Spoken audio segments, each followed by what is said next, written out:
Mengutip laporan dari Crypto Pro News, analis anonim Dr. Alcoin menyebut bahwa tim inti P-Network belum memberikan informasi memadai tentang tokenomics project ini.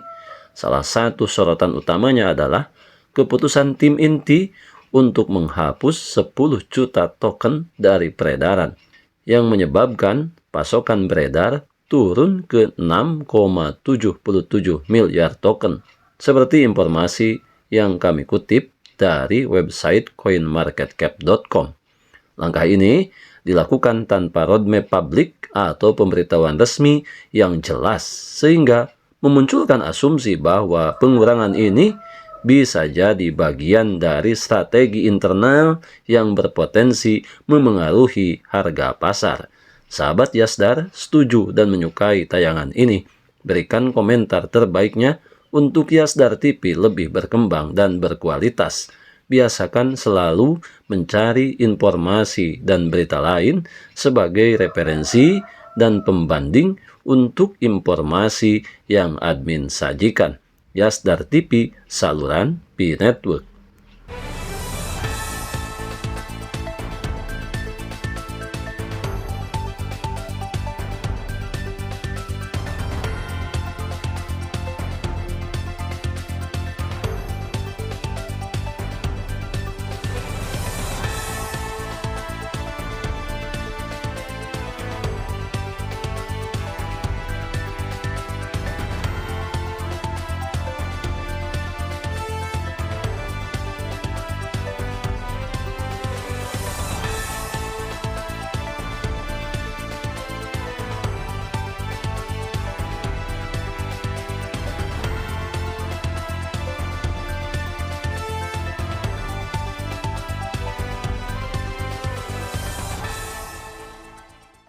Assalamualaikum warahmatullahi wabarakatuh.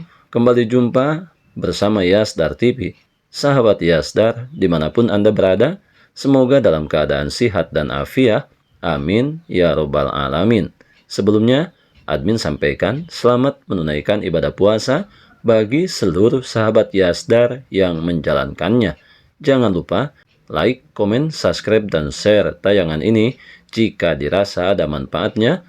Bagi sahabat yang baru bergabung, jangan lupa bunyikan loncengnya untuk mendapatkan notifikasi info terbaru terkait perkembangan Project P-Network.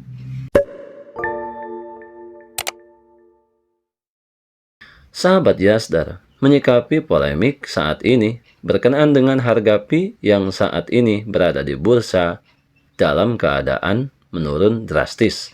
Hal ini tentunya sekali lagi, ketika kita berbicara mengenai bursa, maka di sanalah ada situasi yang tidak bisa dihindari oleh kripto manapun, termasuk dalam hal ini P-Network yang baru saja meluncurkan jaringan terbukanya. Karena situasi fluktuatif yang ada di bursa, tentunya ini merupakan bagian daripada suatu hal yang biasa. Bukan hanya terjadi di proyek baru, termasuk beberapa kripto besar lainnya tidak terkecuali mengalami situasi seperti ini. Maka di sini kita perlu meyakini dan mengikuti perkembangan saat ini bahwa ketika berbicara mengenai Project P-Network, ada dua dimensi nilai yang perlu kita ketahui bersama. Nilai yang bertengger di bursa adalah sebuah strategi yang dilakukan oleh pemilik Project P-Network dalam masa pengenalan, untuk menentukan dan untuk mengetahui nilai Pi yang sebenarnya. Sebetulnya hingga saat ini kita belum mendengar secara resmi keputusan daripada pemilik Project P-Network ini.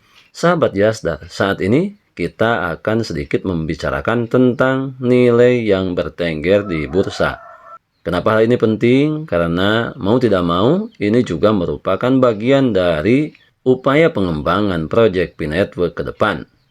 Bagaimana semua pionir tahu, pemilik proyek tahu, tingkat popularitas Project P-Network ini mampu diadopsi secara menyeluruh tanpa melihat latar belakang, klaster ekonomi, dan kemampuan dalam status sosial mereka.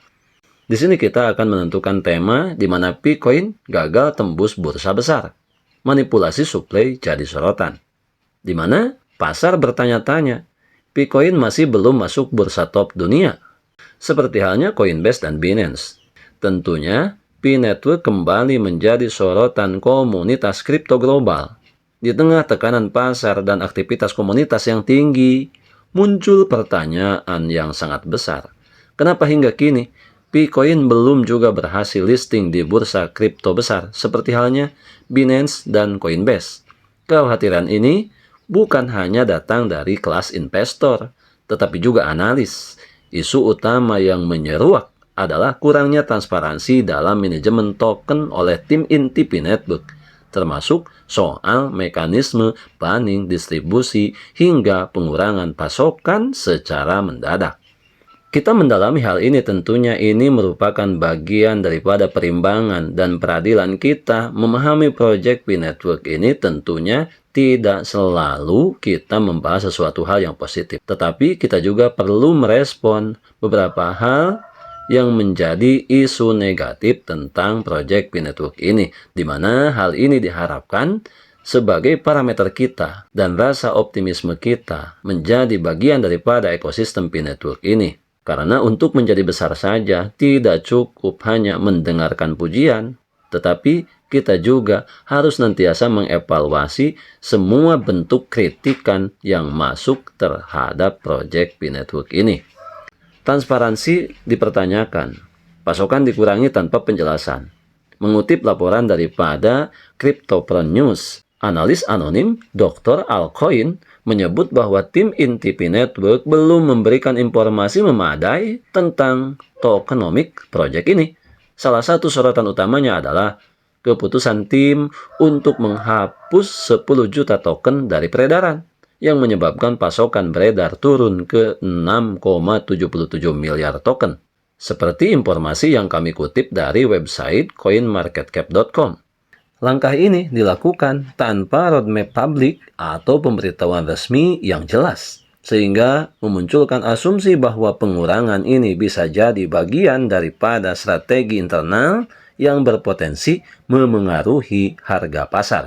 Sahabat Yasdar, tidak hanya itu, hingga saat ini belum ada pengumuman resmi tentang skema bar token jangka panjang. Meskipun tim inti mengklaim sedang menyusun roadmap-nya, ketidakjelasan ini dinilai menjadi hambatan utama bagi bursa besar yang menerapkan standar listing tinggi. Dampaknya terhadap trader dan investor, ketidakpastian dan tekanan psikologis kondisi ini tentunya menciptakan situasi yang sulit bagi trader retail maupun investor jangka panjang.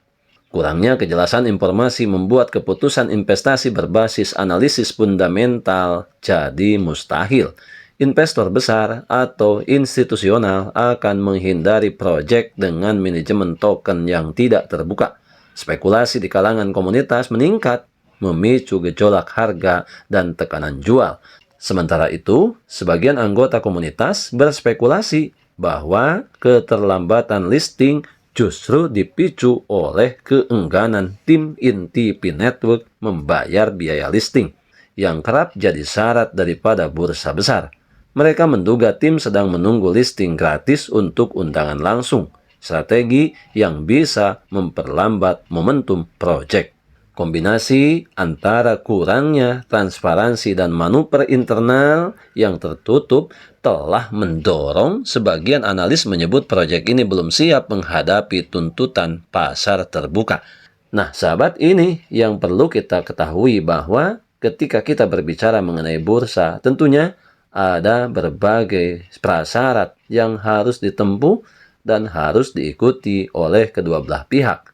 Maka, sekali lagi, dua dimensi harga yang harus kita dengar saat ini, tentunya baru kita mendengarnya P dengan nilai yang ada di bursa. Sementara pemilik proyek P-Network sampai saat ini belum memberikan konfirmasi resmi tentang nilai P yang sesungguhnya.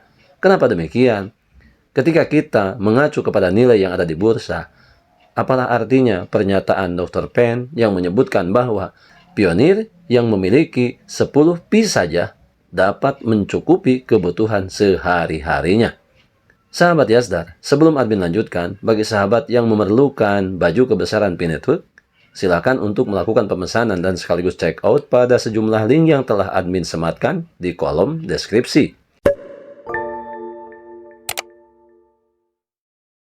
Sahabat Yasdar, berbicara mengenai bursa, tentunya bursa membutuhkan keyakinan, bukan sekedar popularitas komunitas di dunia kripto yang semakin diatur dan diawasi. Kepercayaan adalah aset paling berharga. Bursa besar seperti Binance, Coinbase, hingga Kraken tidak semata-mata melihat jumlah komunitas atau tingkat hype semata. Mereka membutuhkan kepastian struktural, bagaimana pasokan dikendalikan, kapan token dilepas ke pasar, dan siapa yang mengendalikannya. Maka, versi mereka, situasi seperti ini merupakan bentuk kegagalan, di mana Bitcoin hingga saat ini untuk listing di bursa besar saja, bukan semata akibat pot atau kurangnya dukungan ataupun kurangnya popularitas, melainkan karena ketidaksiapan dari sisi tata kelola dan transparansi proyek ini. Jika P-Network ingin naik kelas dan mendapatkan kepercayaan investor institusional maupun bursa utama, maka langkah pertama yang perlu dilakukan adalah membuka struktur tokenomics secara publik, menyusun roadmap BAM token yang jelas, dan memastikan semua pergerakan supply dapat diaudit. Tanpa hal itu, Bitcoin akan tetap tertahan sebagai proyek potensial yang tidak pernah benar-benar terbang. Sahabat Yasdar, di sini kita perlu menganalisa secara tuntas dan jelas bahwa hingga saat ini kita sebagai bagian daripada pelopor, bagian daripada perintis dan pionir di proyek P-Network, tentunya untuk skema, aturan, dan strategi yang diterapkan oleh pemilik proyek P-Network itu tentunya bersifat privat dan hanya diketahui bagaimana dampak positif yang mereka harapkan untuk kemudian menjadikan sebuah nilai manfaat bagi sejumlah komunitas dan para pionir proyek P-Network. Besar harapan kita, seiring perjalanan waktu ke depan, proyek P-Network betul-betul mencapai target yang memuaskan di mana mampu menjadi solusi tatanan ekonomi global ke depan. Berbicara mengenai nilai yang ada saat ini, tentunya bagi kita tidak menafikan nilai yang bertengger di bursa. Akan tetapi, kita juga tidak menghilangkan harapan nilai kolektif, nilai konsensus, dan jutaan pionir di seluruh penjuru dunia. Pemilik proyek menghargai nilai kolektif tersebut adalah merupakan bagian daripada kesatuan antara proyek P-Network, pemilik proyek. Adapun pada akhirnya nilai GCP yang kita harapkan, yang sementara ini mayoritas pionir mengharapkan nilai itu ditetapkan, itu adalah bentuk harapan dan upaya kita terhadap semua nilai positif yang kita lalui melalui perjalanan panjang ini. Pada kenyataannya, berapapun nilai yang kita dapatkan, kita akan tetap bersyukur, kita akan tetap menerima, karena semuanya sudah dalam skenario pencipta semesta. Yang jelas, ambil semua peluang dan potensi baik. Untuk hasil, kita hanya berharap mendapatkan yang terbaik dari perjalanan ini. Kita adalah pionir, dan pionir adalah kita tetap saling mengedukasi, berbagi pengalaman dan wawasan untuk memantapkan pengetahuan kita terhadap proyek P-Network. Jalani prosesnya dengan baik untuk menjemput masa depan yang lebih baik. Biarkan kebisingan senantiasa melewati dan meramaikan akun sosial media yang kita punya. Kita tetap berada di jalur, tetap semangat, tetap optimis, tetap bersyukur, tetap mengambil semua peluang dan potensi baik untuk masa depan yang lebih baik. Salam petir, jeder, jeder, jeder. Wassalamualaikum warahmatullahi wabarakatuh.